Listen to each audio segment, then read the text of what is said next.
A good Erev Shabbos. This Shabbos on the Hebrew calendar is the 5th day of the month of Iyar, and that is the day in 1948 when the provisional government in Tel Aviv proclaimed the independent Jewish state of Israel. Observance of Israel Independence Day this year was moved back to Wednesday and Thursday so that the celebrations don't encroach on Shabbos, which is not a bad idea. And it also gives us a good opportunity to reflect from the tranquility of Shabbos on this phenomenon that's so central to our lives, yet was absent for 1900 years when there was no Jewish sovereignty over the Jewish land. Something that's changed very much in the last 10 years is that it's much more in vogue, it's much more accepted for one half of world Jewry, the North American half, to criticize the other half of world Jewry, the Israeli half. For most of our lives, and for most of the life of the State of Israel, we were all so taken with the amazing fact of its birth and existence and continued growth and its underdog status to notice, much less criticize its flaws and imperfections. Then there was probably a period where Jews in and out of Israel looked at its government and society and policies and had some misgivings, but it was not something that we talked about too much in public because those who did were branded as giving aid and comfort to Israel's mortal enemies. Now we're in a different period of Israel's history. It's no longer taboo to criticize, and many do take that liberty. On the one hand, Israel has unquestionably arrived as a nation among nations. It has diplomatic ties with 160 of the 190 countries in the United Nations, and most of the holdouts, the stubborn ones, are Muslim-majority countries and or members of the Arab League, but even they are coming around to their senses. We should also mention that the late Prince Philip, who passed away this week at almost 100 years old, was the first of the British royal family to break the unofficial ban on visiting Israel. He went to Yad Vashem more than 25 years ago, when his mother, Princess Alice of Greece, was recognized as a righteous among the nations for hiding Jews during the war, during the Holocaust. Israel is a leader in so many fields globally and carries an impact far disproportionate to its size. Of course, no nation is perfect, and there's always room for improvement. Israel just held its fourth, and so far, I think, most indecisive election in 2 years, and has been in the process of trying to form a stable government for that whole 2 years. To say the least, Israel was buffeted by the winds of weirdness that emanated from Washington, D.C. over the last few years, and some of the persistent problems that have percolated below the surface in Israel persist. It is an Ashkenormative society. White European Jews have always held the upper hand, particularly males, and that's not in fashion as much as it used to be. As modern as Israel aspires to be, it still has many unresolved church-state issues, shall we say, gender equity challenges, and economic imbalances that have actually exacerbated with time. In the early days when nobody had anything, there was much more egalitarianism. Now that there are billionaires, the inequality is more pronounced. As Churchill might have said about Israel's government and society, it's the worst except for everything else that came before it. Our late great teacher, Lord Sachs, makes a brilliant point in his essay on Israel in the Koren Yom Haatzmaut Machzor, which we referenced earlier this week. There are harsh critics of Israel, Jews among them, who raise the banner of anti-colonialism in criticizing Israel's existence. They question Israel's legitimacy with the argument that it's the last project of the European colonial age. So Rabbi Sachs points out the bitter irony in this critique. He says, in fact, the Jewish state of Israel is the only power to rule over the land of Israel in the last 4,000 years that was not and did not seek to be an empire. Egypt, Assyria, Babylon, Persia, Greece, Rome, the Byzantines, the Umayyads, the Abbasids, the Fatimids, the Crusaders, the Mamluks, the Ottomans, and lastly the British. Each and every one a colonizing power who sought to make Israel a corner of their empires. The only power to rule Israel not as a colony, the modern state of Israel. So it's one of those things where a lie makes it halfway around the world before the truth even gets its boots on. To call Israel a colonialist power is not a mistake. It's a deliberate and pernicious deception. It's an attempt to delegitimize the state's independence, which is more or less a direct form of anti-Semitism, just wearing a new suit of clothes. Let's not romanticize Israel unreasonably and say that there are no flaws or challenges. At the same time, let's look at it realistically and appreciate it for what it is. Maybe our double Torah reading for this week, Tazria and Metzora, can give us some insight into how to do that. Tazria and Metzora are two portions that come in the middle of the book of Leviticus, or Chumash Vayikra. Right away in that sentence, we see the vastness of the challenge of even having a conversation about them.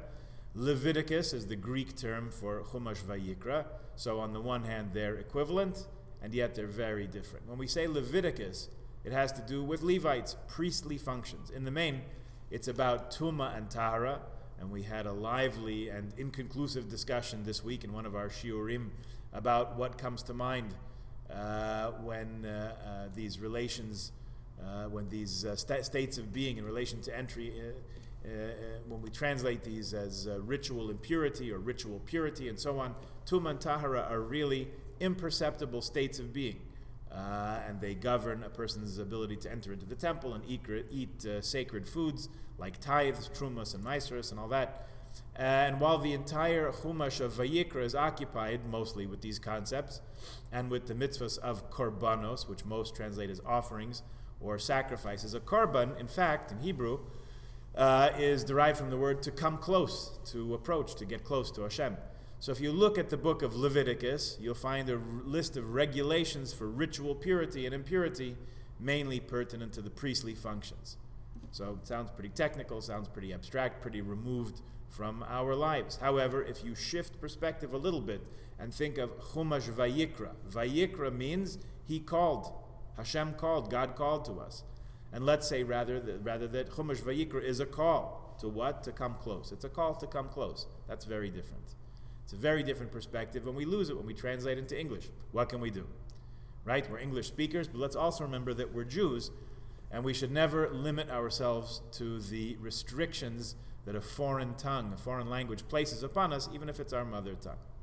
Okay, Parshas Tazria, the first topic of conversation in that parsha, is conception and birth.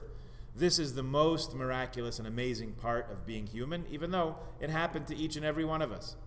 Now, it's easy to get hung up on the connection of natural biological processes in connection to denigration and shame, this notion of impurity. That's just the road that anthropology takes.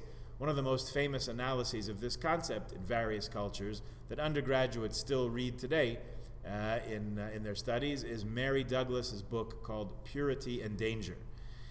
If you've ever read a characterization of Jews that was exaggerated and misplaced and things taken out of context, imagine the same feeling of seeing Tuma and Tahara analyzed as impurity and pollution and the negative stereotypes that conjures up. Now you get a sense of the anthropological view.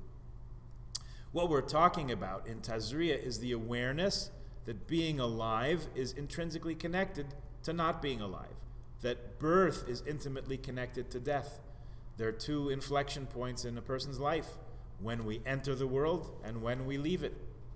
Our custom, we Ashkenazim, is to give a name after relatives who have passed on, who have died.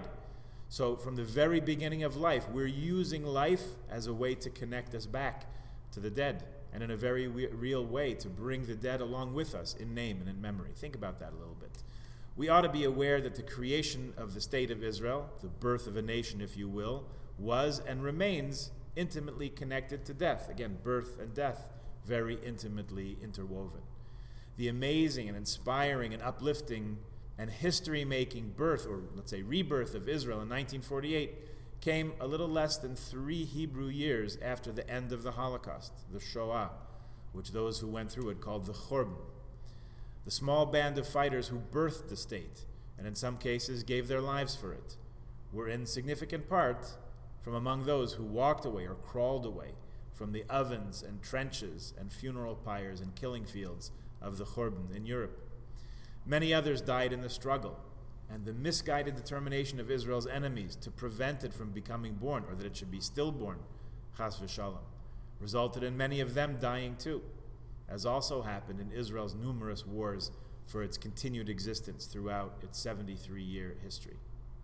Keep in mind that we never valorize death. We never seek or celebrate martyrdom, much as it has sought us over the centuries. Dying, and certainly killing for us, is tumah.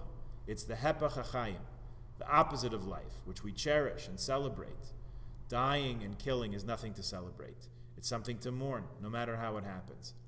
There is a paradoxical thing called Kiddush Hashem, when we sanctify God's name through dying a martyr's death. But again, we acknowledge it, but we never celebrate it. We never pursue it. Much better to be alive and growing new ideas and new people inside us. That's what Tazria is, to give seed, to plant, to nurture.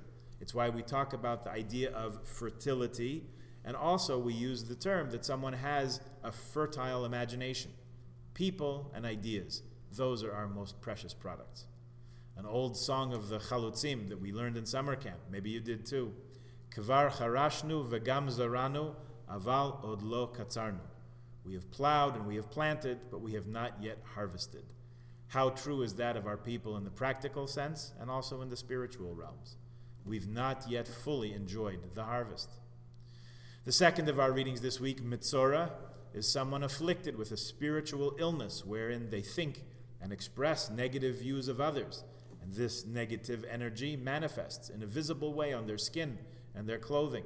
It's not leprosy, as it's usually translated, it's tsora'as, and it's a visible sign on the outside of what plagues us on the inside.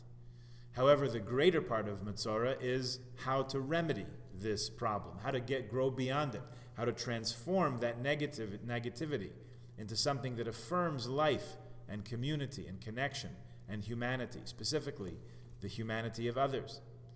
In the Talmud tractate Sanhedrin, which we're studying together, but it's currently on hold, maybe we should reactivate that, the Messiah is depicted as a Metzora, someone with this affliction. How can that possibly be?